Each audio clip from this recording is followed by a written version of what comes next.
What's up, QAA listeners? The fun games have begun. I found a way to connect to the internet. I'm sorry, boy. Welcome, listeners, to Premium Chapter 190 of the QAnon Anonymous podcast, the Our Conspiracy Time Machine episode. As always, we are your hosts, Jake Rockatansky, Julian Fields, Liv Agar, and Travis View. Dear listeners, today, Liv and I have stuffed piles upon piles of garbage into Mr. Fusion and have generated the 1.21 gigawatts of power necessary to take us all back in time. But where are we going? Perhaps to ancient Egypt, where we can each high-five Moses as he parts the Red Sea. Or maybe to the mighty Colosseum in 180 AD so we can cheer as Russell Crowe decapitates a particularly rude barbarian. Or better yet, let's set our time circuits to 28 AD so we can watch in awe as Jesus Christ himself turns water into weed. And we can all get high together. What the fuck are you talking about? All tempting possibilities, of course, but alas, since our producer, Julian Field, is a stern taskmaster, instead, we will be traveling back through the twisted Ethernet cords of time. Okay. To a place on the internet where conspiracy theories were not beholden to a political party. When Q clearance meant nothing other than you had a pretty decent gig within the Department of Energy. That's right, folks, we're going back through Our Conspiracy, the popular conspiracy theory Reddit board with almost 2 million concurrent subscribers.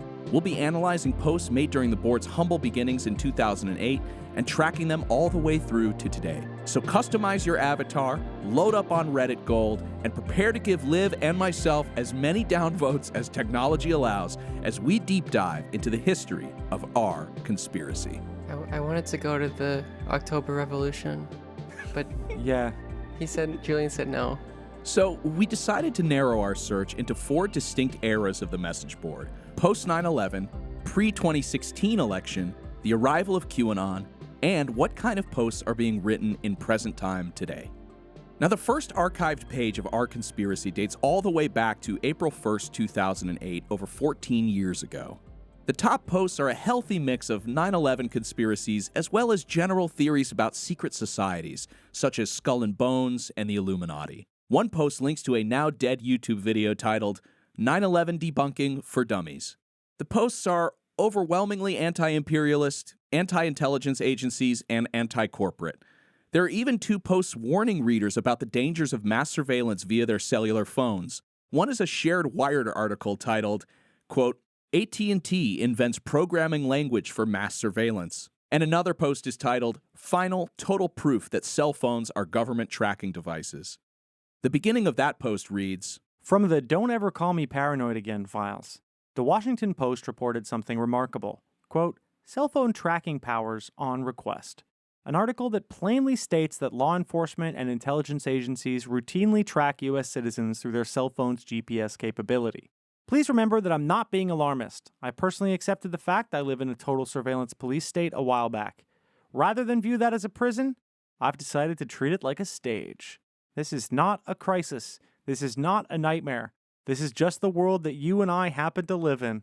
It's not ideal, basically. Carpe diem, man. You know, fucking seize the surveilled day. It is interesting. I feel like we'll see, like, slowly as the subreddit devolves, like, less and less of the, like, front page is going to be about actual things in the world that, like, any rational human being would be worried about. Yeah, everyone gets specialized. Yeah, exactly. So here in 2008, we have 2 of the top posts on Our Conspiracy linking to Wired and the Washington Post. This is insane, knowing what the board is now. So I began to search the archives for snapshots toward the end of 2008 to see how the election of Barack Obama would affect the content of the popular posts. But even on November 3rd, 2008, a day before the election was held, most posts were still discussing 9/11, sharing the occasional Alex Jones YouTube video, or sharing extraterrestrial sightings and UFO stories. In the replies to most of the posts, there is a healthy amount of both a willingness to believe as well as skepticism. In a post from late January of 2009 titled, quote, Nibiru/Planet X photos from January 2008, the top reply casts doubt on the idea that a secret planet is barreling towards Earth. So Travis, will you read Scientologist 2? He says, story from January 2008 Surely it would be much brighter in the sky now. Simply put, Planet X cannot exist as described unless it violates natural laws. Violates natural laws equals supernatural, or it's the Borg planet, etc. I am not holding my breath.